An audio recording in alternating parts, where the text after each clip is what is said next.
তোমরা মেয়েদের সাথে সুন্দর এবং যথাযথ আচরণ করো, ভালো ব্যবহার করো, এটা তার হক।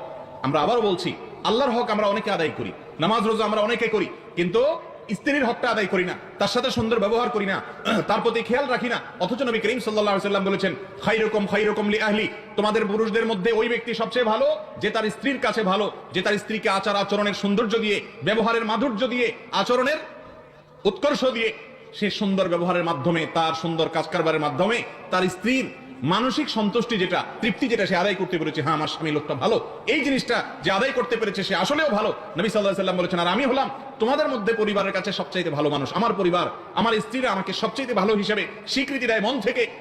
এই জায়গাটা একজন মুসলমান পুরুষকে যেতে হবে। আর এটা হবে তখনই সম্ভব যখন তাদের সাথে আপনি কথায় কথা গালিগালাজ করবেন না, কথায় কথা দুর্ব্যবহার করবেন না, কোথাও কোথাও চড়াও হবেন না, ছোট লোকের মতো কথা বলবেন না, তুচ্ছ বিষয়ে তাকে ছোট করবেন না, তার ভুল ভ্রান্তিকে মাফ করার মতো মানসিকতা আপনার মধ্যে থাকতে হবে।